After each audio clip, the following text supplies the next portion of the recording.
Okay. It's Sovereign Minds, the podcast. We're back. And I know this is actually the interview. We've been doing some, but yeah. It's 25, 26. It's 2026. I know. We turned a corner there. 2026. It is. January 23rd, 2026. It's the first podcast of 2026. So that we're doing together, yes. Yeah, and oh, that's right. I haven't seen that one. Yeah, you did a podcast last week or so. Yeah, we're waiting to release it. Yeah. So and as our special guest, we've got the man of the hour. We've got Mark Baird, the purveyor of all Second Amendment knowledge in court proceedings. In the Ninth Circuit. In the Ninth Circus, yeah. How you doing, Mark? Every day is a blessing, Mark. How are you all? We're pretty good. The fun never stops. It just doesn't. Yeah, that's right. I know. I'm not sure where we want to start. I know. I heard that you were trying to get this kicked back to the en banc 3-judge panel, and that has totally got my curiosity. But I'm not sure we want to start there. Maybe we start with, hey, you took one the for victory. That's right. The victory. We got a big win here, and we've been hearing about it for a week or so, and it's exciting and kind of scary all at the same time in a way. Yeah, we know it's not over yet. We know that this fight seems to never end. We're in the state of California. We have an idiot for a governor, and a lot of people under him follow that train of thought. Especially after seeing him over in Davos. Gosh darn! I mean, he got roasted over there. But I digress. Mark, what do you got for us today? Well, I say about Newsom, it couldn't happen to a nicer guy. That's true. Not like he doesn't do it to himself. But I'm going to start at the finish. We're going to win. Yeah, I like that part. Yeah, I think we are, and the evidence also points to that fact. So in the Ninth Circuit 3-judge panel, they released the opinion that Penal Code 25850 and 26350, I'm sorry, are counter to the Constitution and therefore unconstitutional. Those statutes directly prohibit the open carry of a loaded weapon anywhere in public in the state of California. And 26350 prohibits the open carry of an unloaded pistol anywhere in public in the state of California. So we won that. The court, however, created two cases out of one, and they literally separated them into open carry, urban open carry. This is hard to even talk about. Urban open carry and rural open carry. They're now two separate categories. Really? Yeah. I mean, this gets better and better, and we haven't even got started yet, and this gets better and better. What the state has done in their zeal to ban everything liberty, every right the public has, every property right, every water right, every firearms right, every right to speak, everything. They have created for themselves an unimaginable morass of interwoven, interlocutory, Alice's rabbit hole regulations that lead from one place to another and overlap and cost money, and you got to sit down for training, and you need a background check and a thumbprint, and this guy says you can do it, but the guy in the next county says no. The guy in the third county, you can do it if you bribe them, like Santa Clara County. You contribute $10,000 to the sheriff's campaign, and then he shall issue a concealed carry permit. I think this is all done on purpose because tyranny defined as the arbitrary abuse of power. In other words, if you can't even define the rules so that they're clear, then you can pretty much make up the rules as you want them to be if you're in power or in charge. Well, I used to close a lot of my speeches with this, that, the difference between tyranny and constitutional republic is easy. Under a constitutional republic, you wake up in the morning secure in the knowledge that you own the things you owned yesterday, and the world is right in its place, and the rules yesterday are the same today, and they apply to everybody equally, and so you don't have to worry about walking out the door and doing the things you always do. under a tyrannical form of government, you wake up in the morning and you ask yourself, what is the government going to do to me today? Yeah. And so where are we? We're in California. We're squarely in the crosshairs. But there is good news here, and there's some really good news. We believe, and we have evidence out of the court, that California has painted itself into multiple corners. And unfortunately, even for the state of California, according to constitutional law, federal law, and federal rules of procedure, you can't have your cake and eat it too. And that's what they want. So they have run into themselves in their zeal to prohibit everything. And the court struck down those two statutes. Now, unfortunately, it's unfortunate, but maybe it isn't, because the court separated this case into two distinct categories.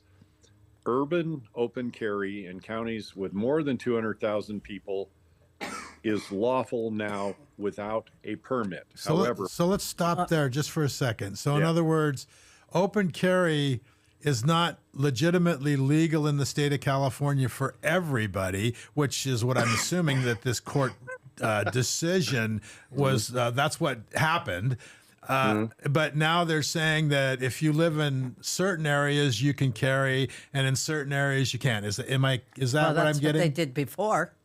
yeah, sort of, and that's the good news about this, because once again, California's unimaginable swamp of regulatory schemes and processes where they ban some things for some people and not for other people, but you can get a permit for some people, but other people can't get the same permit, but you can't go from one place to another even if you have the permit. In order to get the permit, you got to do A through Z, so on and so forth. Well, it is a leg trap, and they're caught in it, just like a skunk. And we're going to eviscerate them, and we are going to regain our Second Amendment liberty in its full as a result of their idiocy. That's the good news. So the slippery slope can go either way. Is that what you're saying? Well, I was going to say what they didn't think anybody was ever going to challenge them, so they didn't worry about being backed in the corner. Well, they didn't care because they're the state of California. They can ban whatever, in other words, they don't read the Constitution. They don't care what's in it. It doesn't affect their thinking.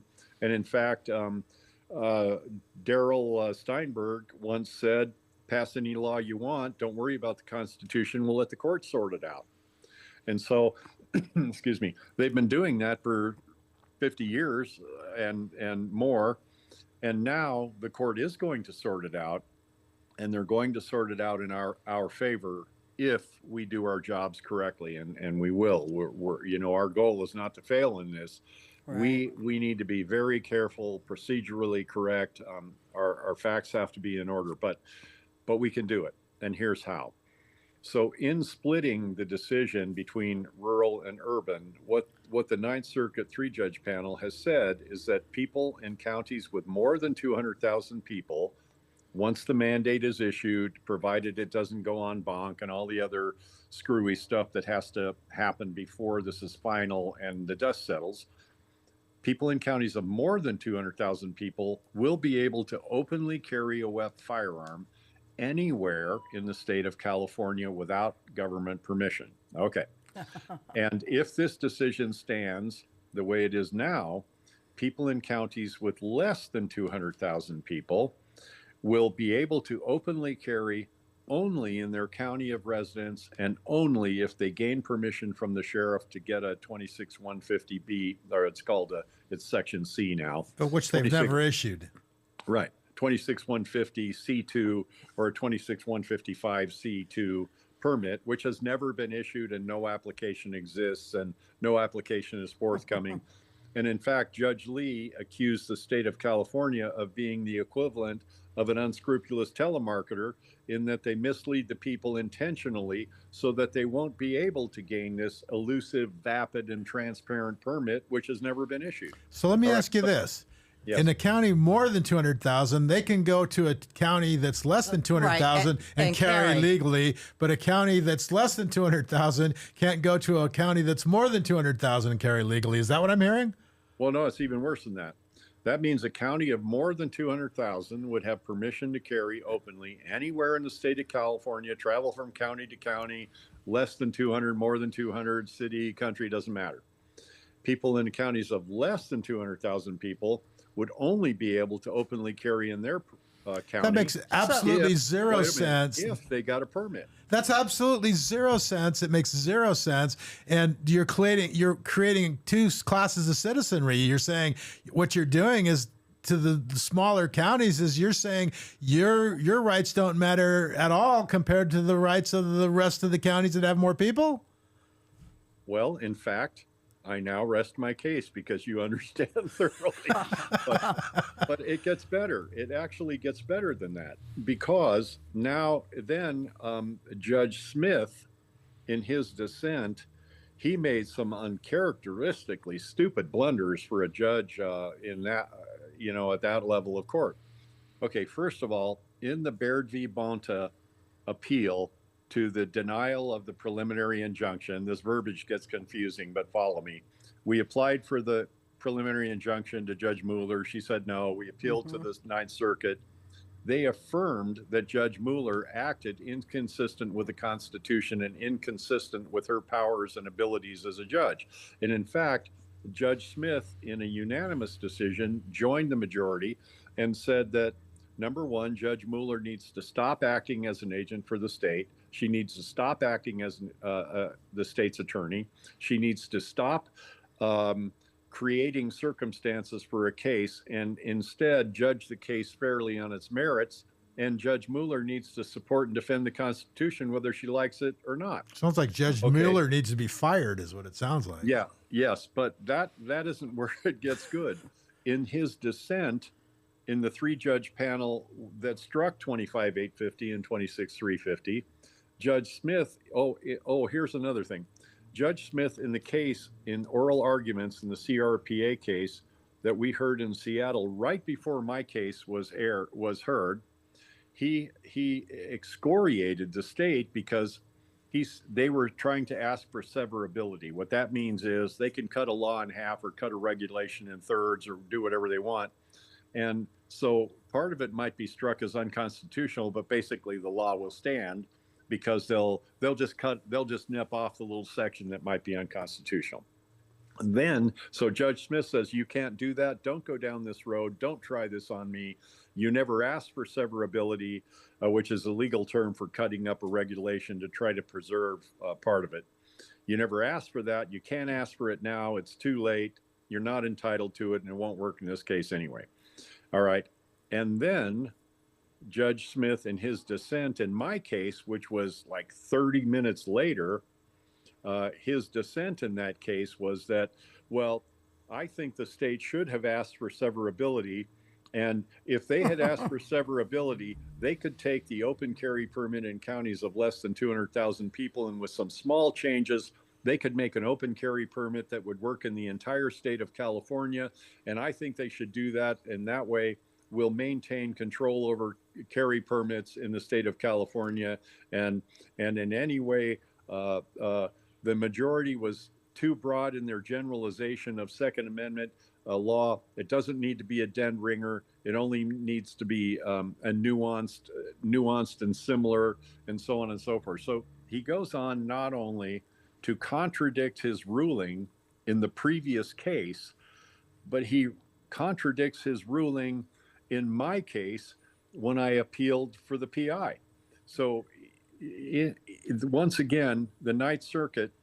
It's a circular argument. It's absolutely stupid when you think about it. I mean, it was a circular argument, but it was 180 degrees opposed. Right. Yeah. In one case that it was in my case. Exactly. Okay. So in addition to that, the Ninth Circuit Court has created an intra-circuit split.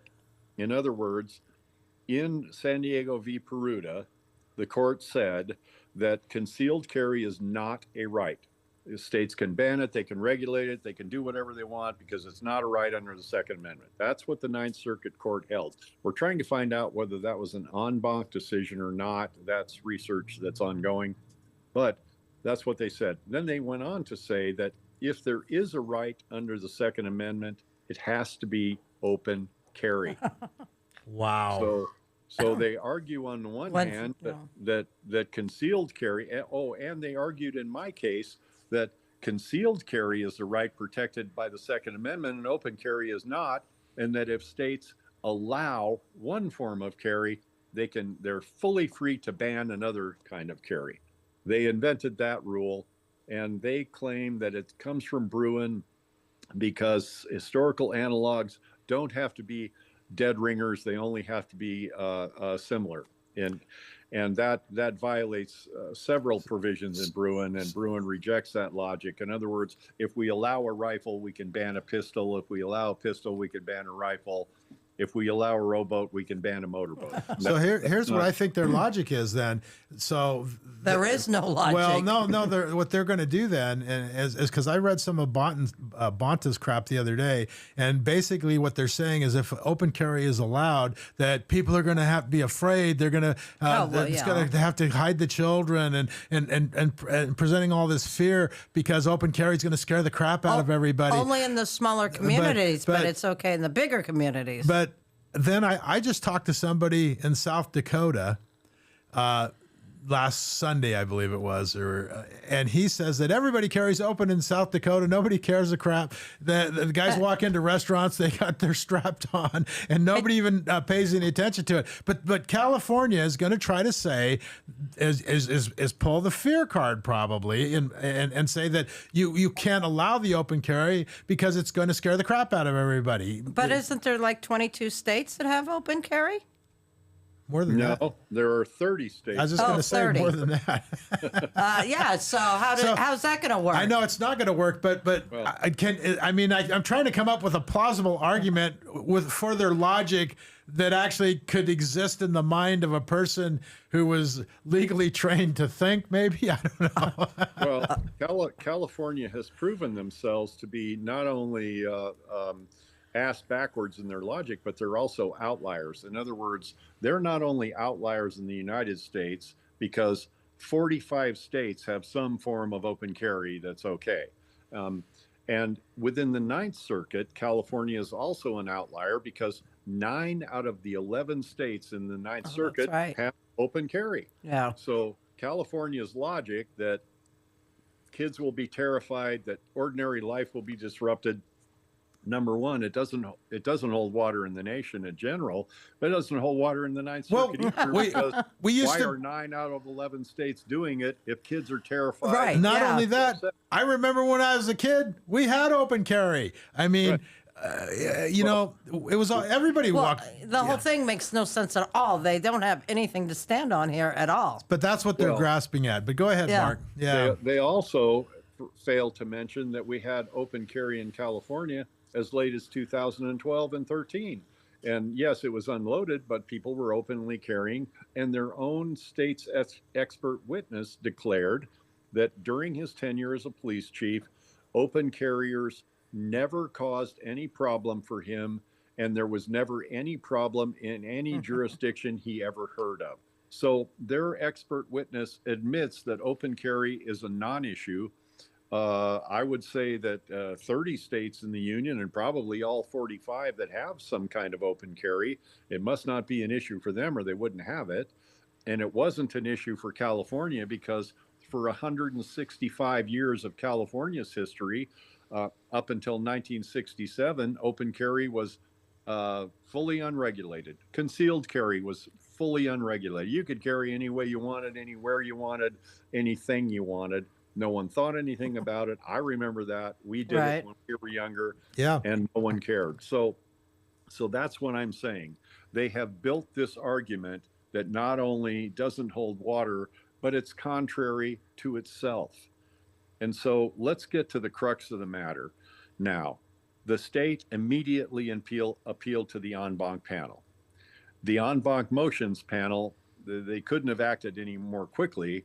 They responded to us that they want a rebuttal brief to be submitted by February 6th. So you So we guys have- didn't appeal it to the en banc No, panel. no. They did, but then I heard disinformation that you guys wanted it to go back to the en banc panel as well. Is that true? No, we filed a rebuttal to the en banc panel saying that although the district court got half of it right, They screwed the pooch because they contradicted themselves by saying, in other words, 95% of California can open carry, but 5% of California can't. So we said, and not only, hey, while you're looking at everything, why don't you look at that too? We're not appealing where 25,850 and 26,350 were overturned. That's great. That's a done deal. But what we're saying is you have created a mess. And if the Ninth Circuit has kind of created a mess because of Judge Smith's opinion and so on, and we want you to unscrew this mess in that if 95% of the people in California can open carry, the other 5% ought to be able to open carry with no permission either. Now, and we did that on purpose. We weren't peddling nonsense to the Ninth Circuit. We're framing an argument for the United States Supreme Court. Okay, that was my next question, because that's the only thing I can see that could happen here of value, because sending it back to the Ninth Circuit to the same panel, they can't unscrew a light bulb. So how can they unscrew something like this? Well, they can't, and that's the point. So what we're doing is we're framing an argument that we intend to telegraph our argument to the United States Supreme Court in advance. And then our next job is to rebut the state's arguments, which will be easy. And here's how, and here's why. When George Mason was in the First Continental Congress and the Second Continental Congress, where they were writing the Constitution of the United States, he was very worried, along with the anti-federalists, Sam Adams and the rest of those guys, that the Constitution would be a worthless document unless it contained a Bill of Rights, a very specific Bill of Rights. And so James Madison sat down to write the Bill of Rights. Well, guess what he started with? He started with a blank paper, a blank page. He could have written anything he wanted to. He could have said, Congress shall make not very many laws abridging the right of free speech. He could have said, states cannot infringe on the Second Amendment unless they really, really want to. He could have said, you could carry a sword but not a gun. You can carry a gun but not a sword. You can carry a gun but not on a horse. You can carry a gun but not in a bar. He could have said anything he wanted to. The page was blank. But he didn't. He said a well-regulated militia being necessary for the security of a free state, the right of the people to keep and bear arms shall not be infringed. In other words, he wrote simply, he wrote in the language of the day, he said what he meant, and he meant what he said, and he said it so that any idiot reading it could understand exactly what that meant. They had just fought a war with a tyrannical government. They had just won their freedom from the King of England and the most powerful military on earth. They were witnesses to the French Revolution. Times were changing quickly. Political powers were at play. The Russians, the English, the French, everybody was threatening us. The Spaniards, the Louisiana territory was held by the French. The Florida was held by the Spaniards. I mean, it was a crazy time. They were not strangers to turmoil. They were not strangers to chaos. They were not strangers to robbery, mayhem, murder, or any of those things. And yet, in that clarity, James Madison gave the people the right to keep and bear arms, and that right shall not be infringed. Here's the problem the state of California faces. Here's the problem the Supreme Court will face. There is only one lawful constitutional method to change an enumerated right. The Constitution is a convention. Yeah, you have to call a convention. Well, no, it's even worse than that. The Constitution of the United States was a contract written by the people. The product of that contract was the government. The government has no power over the contract itself. The Article 3 courts have jurisdiction over all matters of equity and law that arise under the Constitution. They have no authority to alter the document that created them. There is only one authority that is legal, moral, and ethical that will be sufficient to alter a God-given, pre-governmental, inalienable right. And remember, the Second Amendment is one of the negative rights. Congress will make no law. No person will be held. The right of the people shall not be infringed. Those are rights that are very specific, and they deny government access to alter or change or infringe those rights. There is only one process, and that is Article 5 of the United States Constitution. That is the only way to alter the document that created the government and created the courts and created the Congress and created the office of the president. And that's Article 5. Courts don't have authority and they don't have jurisdiction Right. over So the when you Second say- Amendment, none whatsoever. So when you say That- when you say Article 5, what are you specifically talking about in Article 5 for anybody that doesn't understand what Article 5 says? I mean, Article 5 describes the method by which you can amend the Amend it. Constitution. so it has to, it has to be 2/3 of the states, and yeah, 3/4 of the states or 2/3 of the legislature. there you go. Okay, so that's a big It is an insurmountable hurdle in this case. yes. I mean, look at it.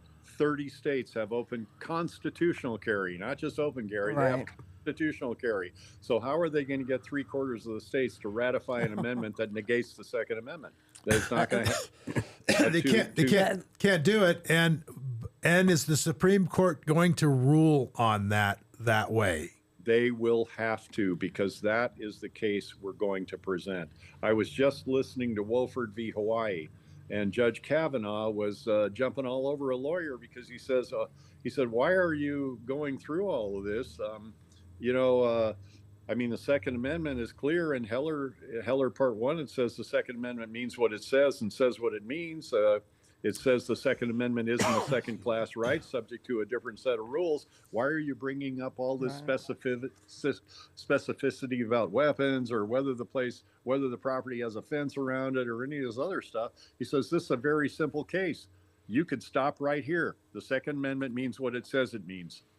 And it says what it means in plain language, and it's not a second-class right subject to a different set of rules than all the rest." In other words, the Second Amendment cannot possibly be the only enumerated right that requires government permission, because if the Second Amendment is a lie, if it is not It's all a truth, lie. Then it's all a it's lie. all a lie. Exactly. Yeah. In other words, if you can change that without the proper procedure, then, according to the contract of the document on Article 5, then you can just throw all the rights out at the same time, which would be the smokescreen that these communist you know what I'm going to say. That's their intent here, in my opinion, is to smoke and mirrors this thing to try to get the rights away from the people and into the hands of the government power. They may be trying that, but I don't think Can they're they do going to it? have No. the grounds I don't to think do it. they can't do it legally, but if they did try to do that, I think then you would have enough people standing up. I mean, you'd create a civil war at that point, I would have. Well, I like would you said, imagine. there's too many states that they don't have the vote or anything to start with. It's not there. They don't have the majority. Right. Well, quite frankly, I think we've reached a point where we have to ask ourselves, and I mean, here's the thing. As a peace officer, if you lie, nothing you say has any value. That's it. Your career's over. You're a liar.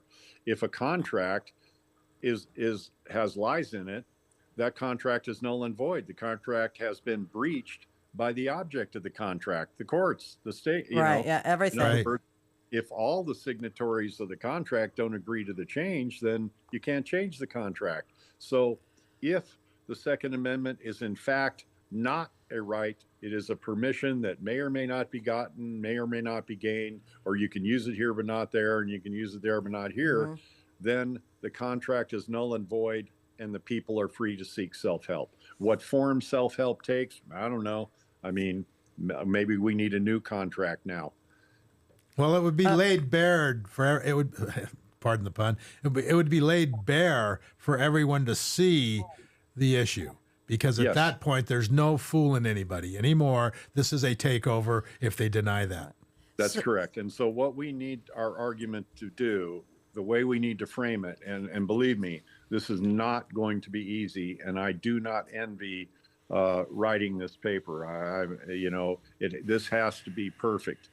If we make our case correctly, this is a purely constitutional question, and I'm going to boil about 58 pages down into one paragraph. Do the people of the state of California, in fact, enjoy the enumerated right titled the Second Amendment, or do we not? And if we enjoy that right, we enjoy it all over the state, not just in some counties, not with population counts, not where you can leave and come and go, but you can't do this and you can't do that.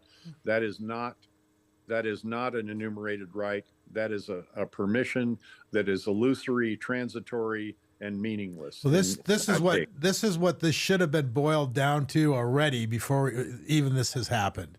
What, Mark, we've been trying to boil it down to this for 8 years. Yep. And here's what the state does, because they are terrified of this, absolutely terrified. They keep trying to make this about the license.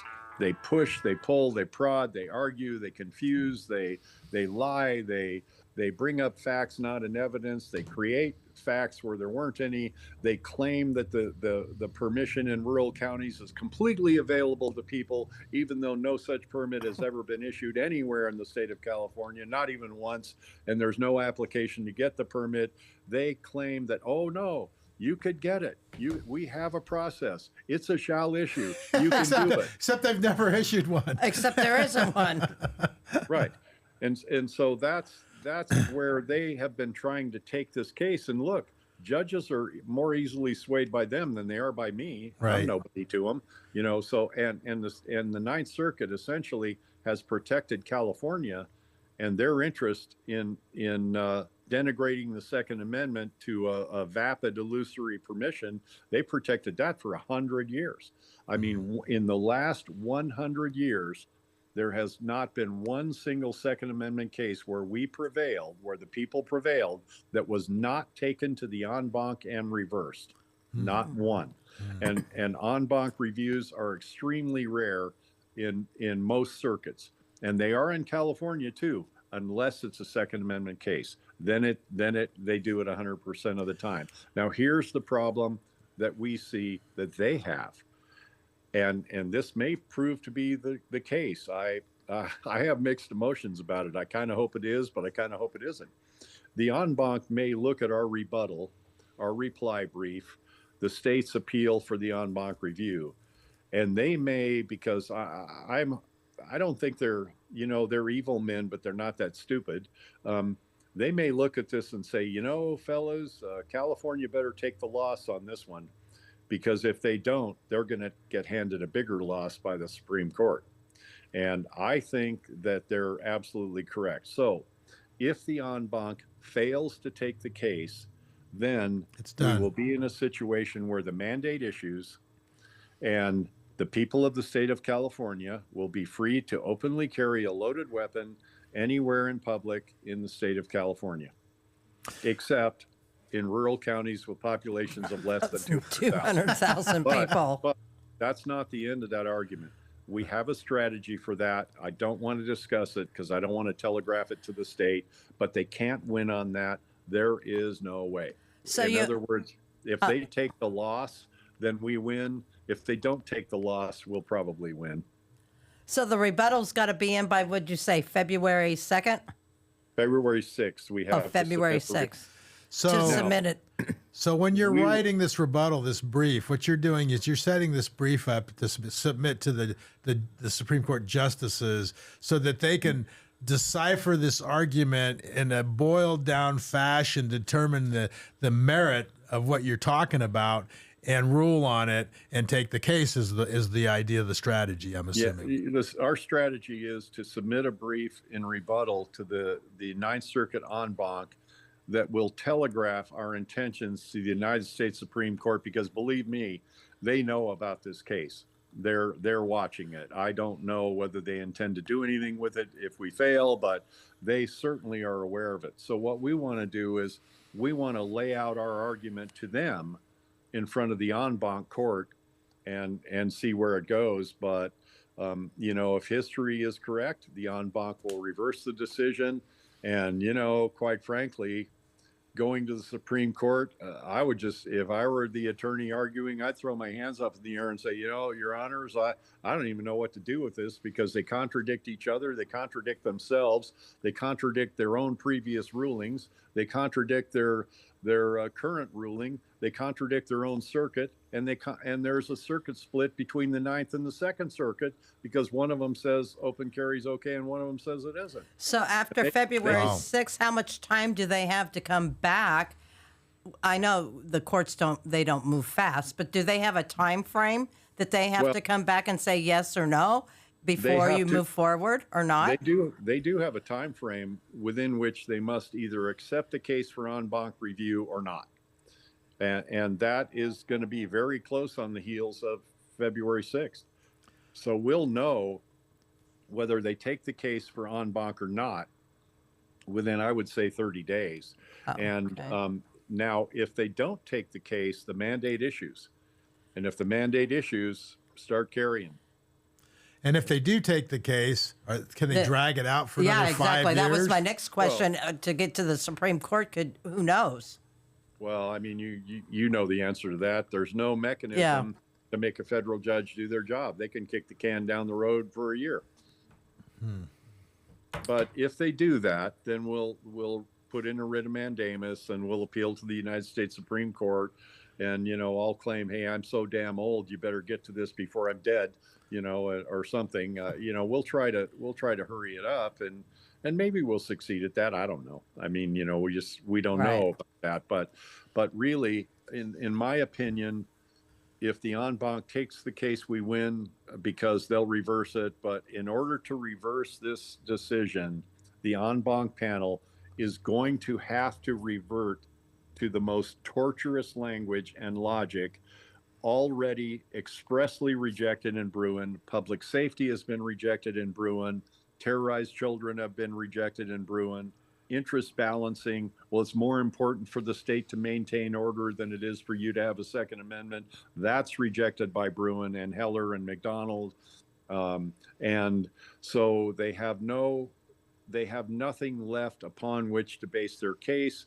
And as Judge Van Dyke put so well, there is not one single historical analog to support California's contention that it is historically permissible to ban open carry. Not one. They produced not one shred of evidence acceptable in Supreme Court jurisprudence to prove their case. Not one. They have nothing. So that in 30 days, we should know whether we have open carry in California or not.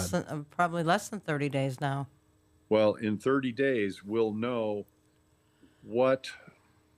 certainly we'll know what we're going to do next. It may be start open carrying, right? And it may not be, but I think within 30 days we're going to know which way this is going to go. Now, if I were California, quite frankly, I would take the loss, and if I were the en banc, I would not take this case. I would make California take the loss, and you know why? Because if they take the loss on this, it only affects California and Hawaii. And Hawaii is going down in flames right now on the Wolford decision. They're going to lose that big. That may affect this case. So if they drag their feet too long, the Wolford opinion will influence the Supreme Court in our favor in this case, because I listened to the oral arguments. The state of Hawaii has nothing. They're appealing to the court on the aloha spirit or some weirdo stuff like that.